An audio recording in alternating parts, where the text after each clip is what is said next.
সোনা, এত আওয়াজ করো না, লোকটা জেগে যাবে যে। তুমি থামবে? তখন থেকে কানের কাছে মিউ মিউ করে যাচ্ছ। বলি, লোকটাকে আমার থেকে বেশি তুমি চেনো নাকি? ওর ওই কুম্ভকর্ণের ঘুম এত সহজে ভাঙবে না। আহা সোনা, রাগ করছো কেন? বলছি যে কিছু বলতে হবে না। যাও টিকি বাপু, যাও। এই বদ্ধ ঘরে তোমার ওই গায়ের আষ্টি গন্ধ আর সহ্য করতে পারছি না। উফ! রাগ করো না গো। কি করব বলো? নিরামিষাশী পরিবারে জন্মেছিলাম বলে বেঁচে থাকতে তো মাছ কপালে জোটেনি।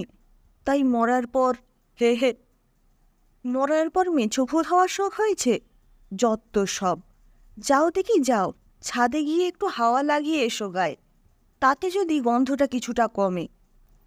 প্রেমিকার হুকুম অগ্রাহ্য করা কি আর চারটিখানি কথা?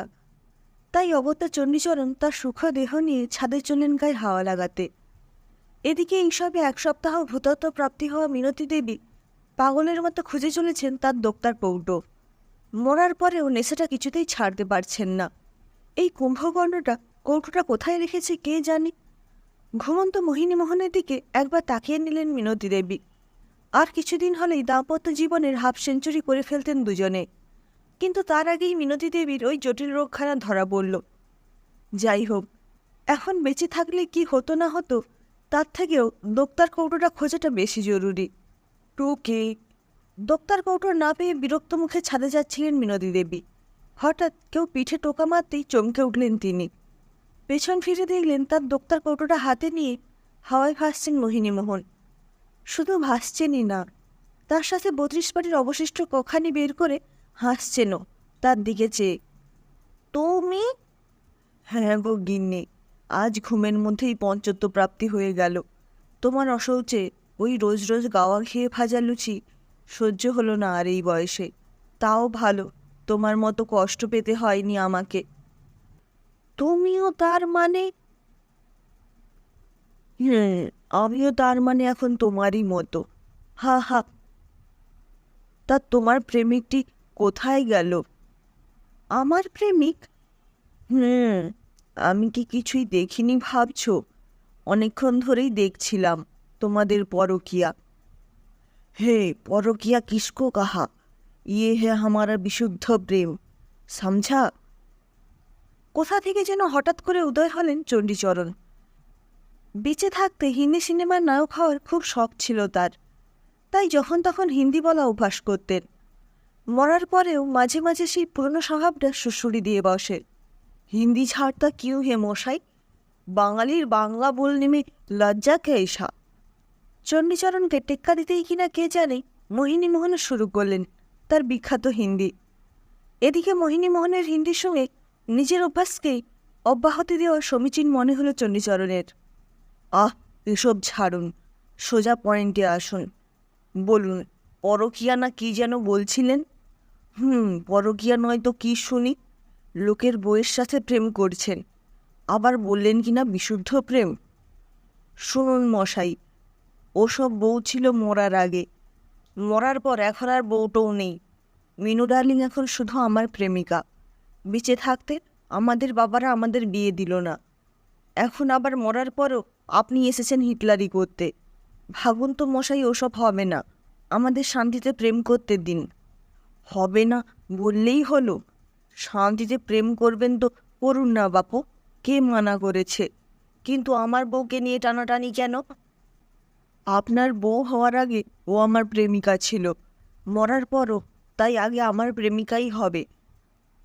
মগের মুল্লুক নাকি? আমার বউ আমি কাউকে দেব না। এই বলে প্রবল আক্রোশে মোহিনীমোহন ঝাঁপিয়ে পড়লেন চণ্ডীচরণের ওপর। মুহূর্তের মধ্যে মোহিনীমোহনের বাড়ির সুবিশাল ছাদে দুই প্রতিদ্বন্দ্বীর মধ্যে শুরু হয়ে গেল তুমুল লড়াই। সাময়িক বাধা দেওয়ার একটু চেষ্টা করে একপাশে সরে এলেন মিনতি দেবী। আসলে মনে মনে বেশ পুলকিত হচ্ছেন তিনি। ডাক সাইটের সুন্দরী হওয়ার কারণে কিশোরীবেলা থেকে এরকম কত প্রেমিক ছিল তার, যারা তাকে পাওয়ার জন্য নিজেদের মধ্যে চুলোচুলি করত। কিন্তু মিনতি দেবী কাউকে পাত্তা দেয়নি। শুধু কি করে না জানি চণ্ডীচরণবাবুকে বড্ড মনে ধরে গিয়েছিল। তবে তাকে পাওয়ার জন্য এমন প্রকাশ্য লড়াইতে আজ অবধি কেউ নামেনি। নিজেকে আজ তার শেরিডানের সেই সুন্দরী নায়িকা লিডিয়ার মতো মনে হচ্ছে বারবার। ছাদটা ক্রমশ ভর্তি হয়ে যাচ্ছে ভূত দর্শকে। ভূতলোকের সদস্যদের বলে আজ প্রায় 3 সপ্তাহ ধরে একটা এরকম চটপটা এন্টারটেইনিং ফাইট দেখতে না পেয়ে মনুষ্য ঘিলুগুলো পেটে ঠিক হজম হচ্ছিল না।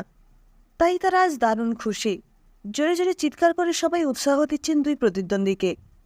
এদিকে ভূতত্ব প্রাপ্তি হওয়ার পর থেকে একটু আগে অবধিও মিনতি দেবী এমন করে এত ভূতকে একসঙ্গে দেখার সুযোগ পায়নি। তাই ফাইট ছেড়ে এখন লাট্টুর মতো তার চোখ দুটো ঘুরে ঘুরে দেখছে বিচিত্র সব ভূত দর্শকদের।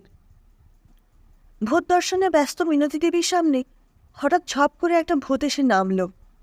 কি সুন্দরী, চিনতে পারছো আমায়? সত্যি তো, বড্ড চেনা চেনা ঠেকছে না এই ভূতটাকে। কোথায় যেন দেখেছেন। আরে, এ তো তার বাপের বাড়ির পাড়ার রঘু মস্তান, যে কিনা ক্লাস 9-এ পড়ার সময় তাকে প্রপোজ করেছিল।